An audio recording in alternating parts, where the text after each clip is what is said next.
finally, it is a mystery not quite as old as time. Where exactly did the great stones of Stonehenge come from? Well, new scientific research has come up with the answer. Oh! The plug. There it is. This is the worst-case scenario. After 5,000 years of scratching our heads, Stonehenge's biggest mystery just got cracked wide open in 2025. Those ancient stones have been mocking us forever. But now, we've got answers that'll make your jaw drop. Researchers are losing their minds over this breakthrough, and it's shaking up everything we thought we knew. Some of the stones at Stonehenge weigh between 50 and 70 tons. So how could you have moved these into place? How could you have moved them from Wales? What's the secret that's been hiding in plain sight all this time? Why is it such a game changer?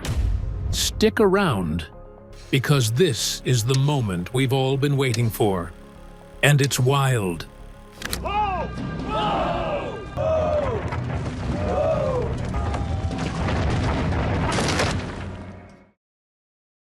Stonehenge isn't just some random pile of rocks.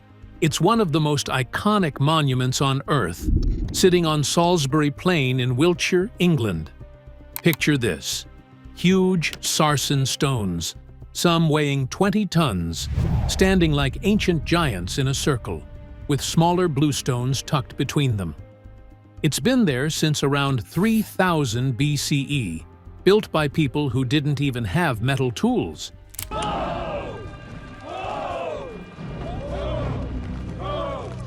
That's right, Neolithic folks dragged these boulders across miles of rugged land, and we're still figuring out how they pulled it off. So, what's the basics? It's a ring of standing stones, about 30 meters across, with lintels, those flat slabs, resting on top of some. Inside, there's a horseshoe of bigger stones, and scattered around are things like the heel stone and those mysterious station stones we'll get to later. It's aligned with the sun, no surprise there. During the summer solstice, the sun rises right over the heel stone, casting this perfect beam through the circle. For years, we've called it a solar calendar, a way to track seasons, maybe for farming or festivals. But it's more than that. Archaeologists have dug up human remains nearby, hinting it might have been a burial ground too. And we're getting close. Oh, look. What's that? Is it? Some say it was a healing site. Those blue stones from Wales were thought to have magical powers. Others argue it was a gathering spot, a kind of prehistoric town hall where tribes met up. The stones themselves are wild.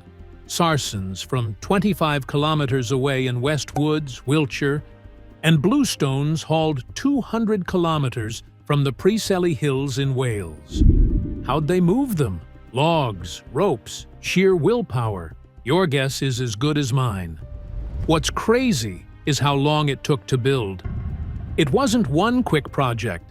Experts think it unfolded over centuries, starting with a simple ditch and bank around 3100 BCE, then the stones showing up later, around 2500 BCE. Each phase added something new, like layers on a cake. And the effort? Mind-boggling. These weren't small rocks. You're talking slabs taller than a basketball hoop, set upright without cranes or trucks. It's a testament to human grit. But the big question's always been, why? Why go through all that trouble? Now, here's where it gets juicy. We've known about the sun connection forever, but 2025 flipped the script.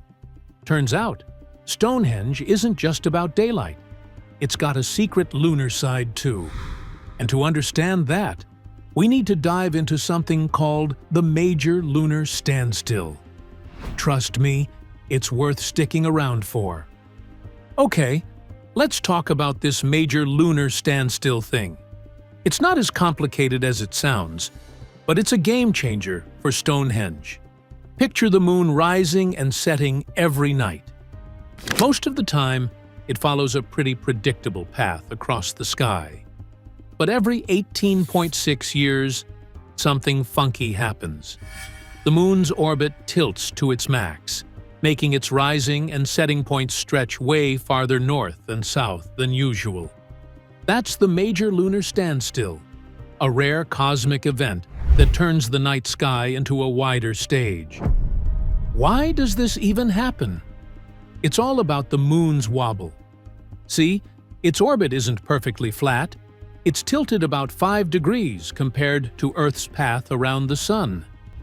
Add in some gravitational tugs from the sun and Earth, and over 18.6 years, the tilt swings to its extremes.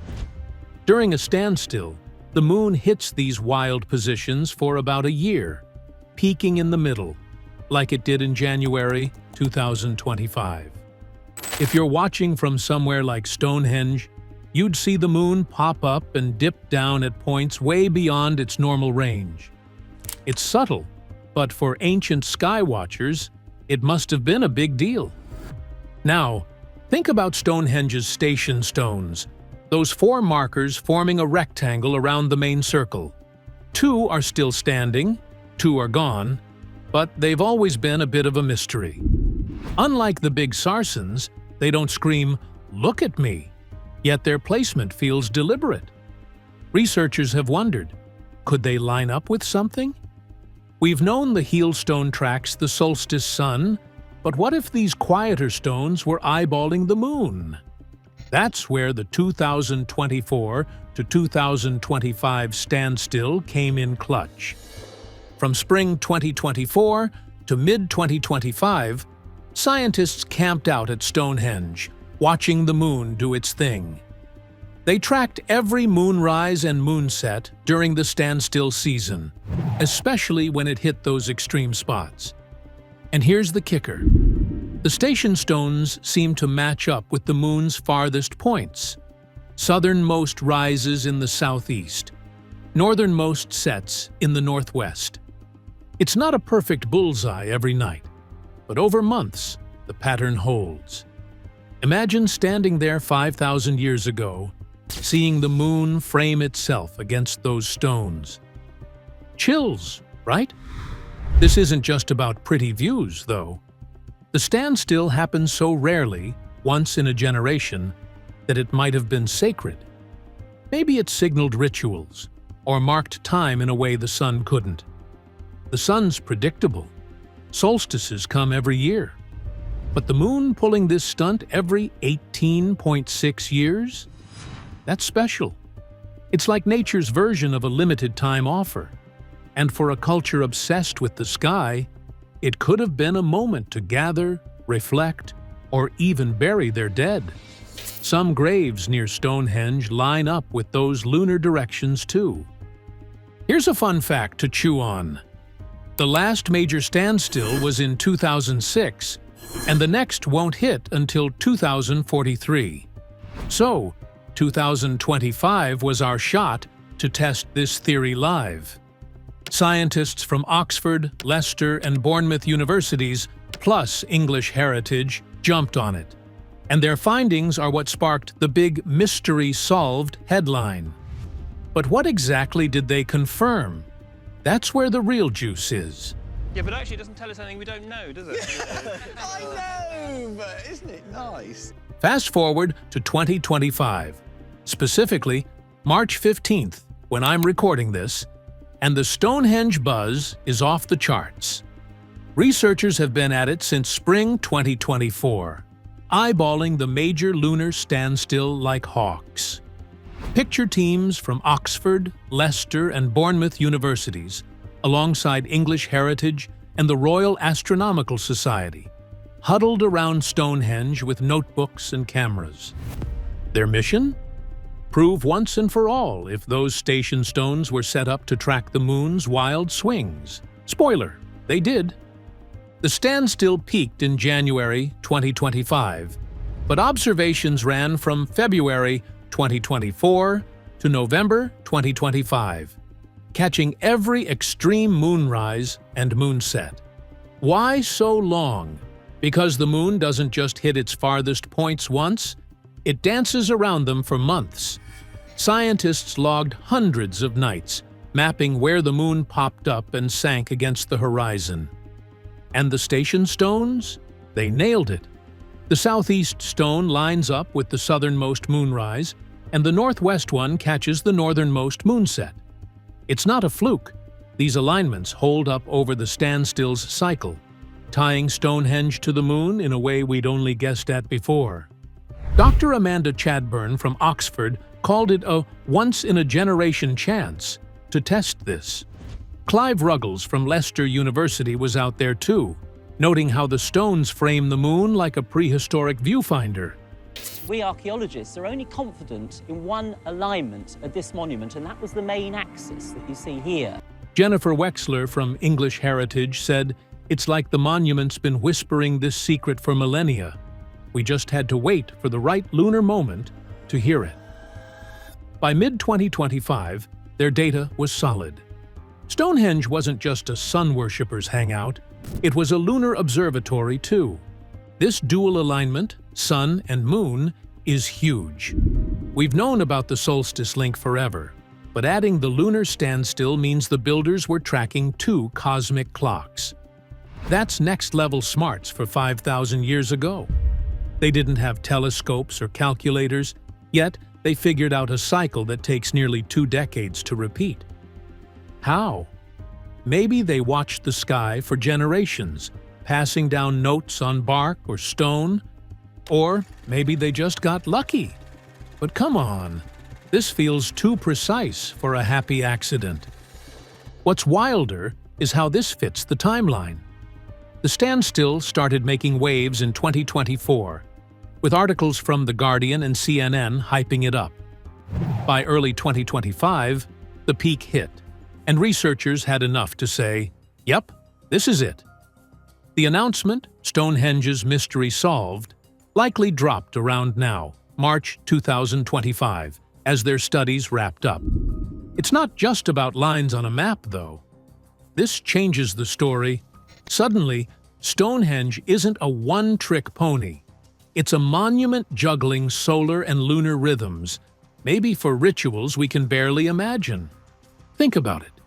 Every 18.6 years, the moon would have lit up this place in a special way. Tribes might have trekked miles to see it, bringing offerings or burying their dead under that extreme moonlight. Some burials near the southeast stone hint at that. Graves aligned with the moon's path.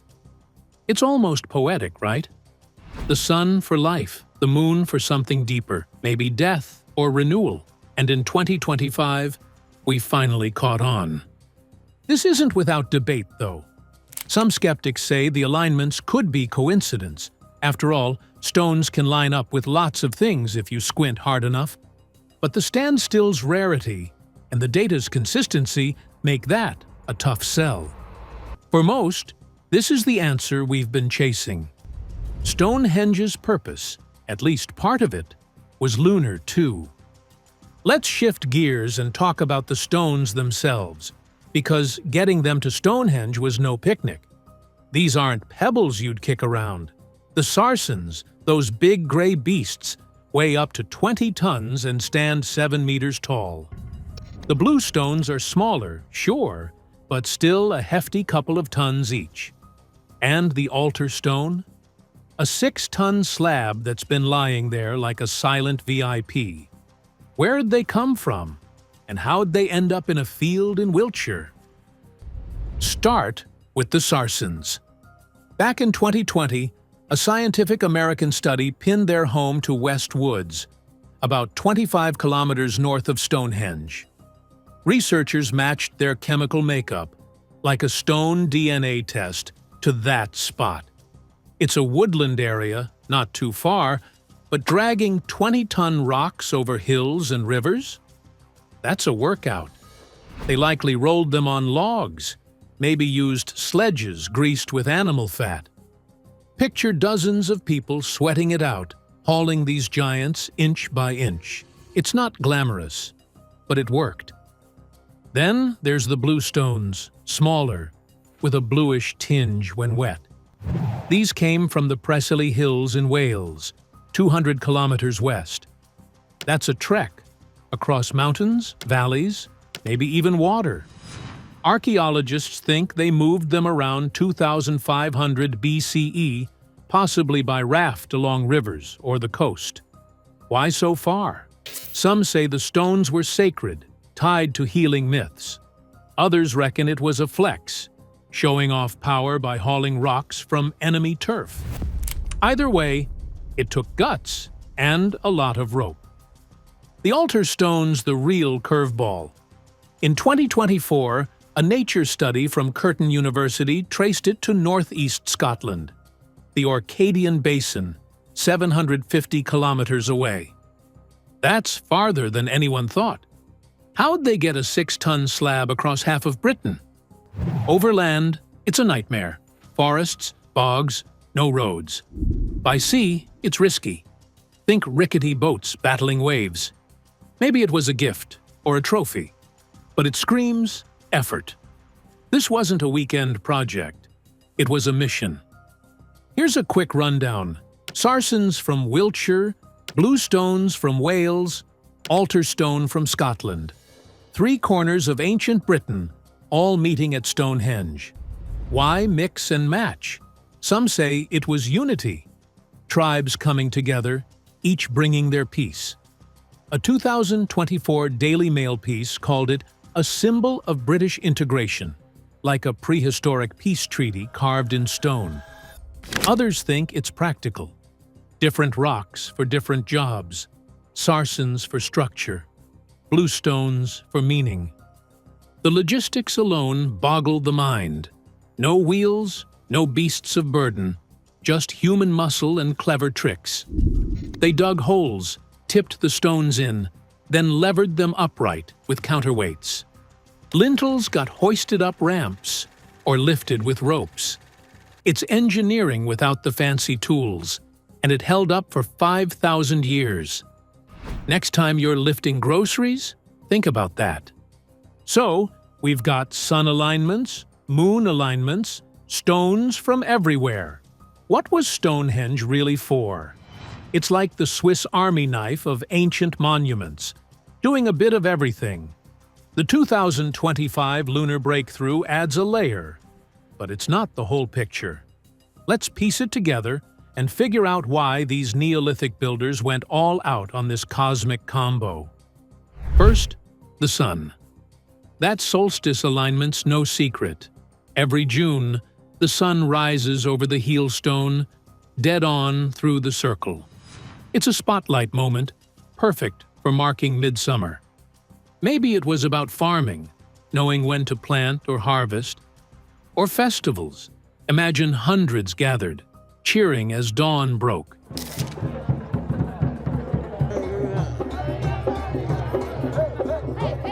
The winter solstice works too, with the sun setting opposite, maybe a nod to shorter days ending. It's a solar clock, ticking off the year's big beats. Now, the moon steps in. The 2025 find shows the station stones tracking that major lunar standstill every 18.6 years. That's not an everyday thing. It's rare, almost mystical. Picture tribes waiting decades for it, then seeing the moon rise and set at those extreme points, framed by stones. Was it a ritual trigger? BBC Science Focus suggests gatherings during standstills, maybe to honor ancestors. Those southeast graves hint at a death connection. The moon's tied to cycles too, like tides or women's rhythms, so it could have been sacred in ways the sun wasn't. Why both? That's the kicker. Sun's steady, moon's elusive. Together, they cover all bases. Maybe it was a calendar on steroids, tracking short-term seasons and long-term lunar quirks. Or a spiritual hub, sun for life, moon for the beyond. The effort screams importance, hauling stones hundreds of miles, aligning them just so. This wasn't casual, it was obsession-level planning. They watched the sky for generations, pinning down patterns we'd need computers for today. What did it look like in action? Picture this. 2500 BCE. A crisp night during a standstill. Torches flicker. People chant. The moon creeps up over the southeast stone, glowing against the Sarsens. Druids, or whatever they called themselves, lead a ceremony, maybe a burial, maybe a prayer.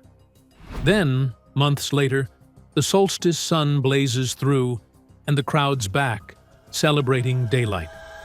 It's a story of balance, day and night, life and death, all wrapped in stone.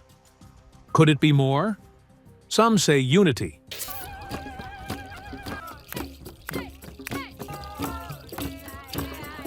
Stones from Wales, Scotland, England, binding tribes. Others push healing, blue stones, as magic rocks. There's no one answer, and that's okay. The 2025 Lunar Link doesn't erase those ideas. It builds on them. It's like finding a new chapter in a book we thought we'd finished. And the builders' smarts? Off the charts. Spotting an 18.6-year cycle without writing or tech is genius-level stuff.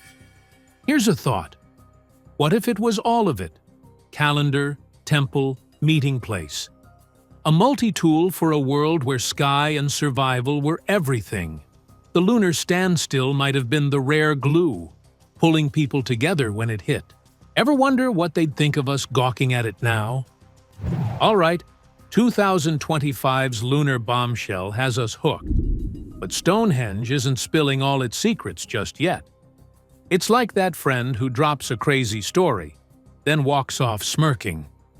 What's left to figure out? Plenty. Let's peek at where this monument might take us next, because the more we learn, the more questions pop up. First, the lunar alignment. How precise is it? The 2025 data's strong, but researchers want to double-check. Were the station stones tweaked over time or nailed on the first try? Future standstills, like 2043, could refine this. Scientists might use lasers or drones to map it tighter, seeing if other stones play a lunar role we've missed. And what about smaller cycles? The moon's got quirks beyond 18.6 years. Could Stonehenge track those too? Then there's the builders. Who were they? We call them Neolithic, but that's a label, not a name. No writing, no records, just bones and tools. DNA studies from nearby graves show they were farmers. But how'd they learn astronomy? Did they inherit it from older cultures or figure it out solo? Future digs might find clues. Maybe a tally stick or a buried star map. Okay, that last one's a stretch, but you get it. There's more to their story. The stone's journey still nags too. We know where they're from, but the how's fuzzy. Did they raft the altar stone from Scotland or drag it overland? New tech, like ground-penetrating radar, could spot old paths or campsites along the route. And why those spots? Was West Woods just convenient or sacred? Same for Wales and Scotland. Uncovering that could rewrite Britain's ancient map. What about other sites? Stonehenge isn't alone. Places like Chimney Rock in Colorado sync with lunar standstills too. The U.S. Forest Service is studying that, and cross-checking might reveal a global trend. Were Neolithic people everywhere moon-obsessed? Future collaborations could link these dots, showing if Stonehenge was part of a bigger network. Here's a curveball. Climate. Back then, Britain was wetter, wilder. Did storms or floods shape how they built? Environmental studies, pollen in soil, old riverbeds might tell us. Maybe the standstill mattered because it tied to weather cycles we've lost track of. It's a long shot, but worth a look. For you watching, this isn't over. Stonehenge keeps pulling us in. Every answer's a teaser for the next question. Will we ever fully crack it? Maybe not, and that's half the fun.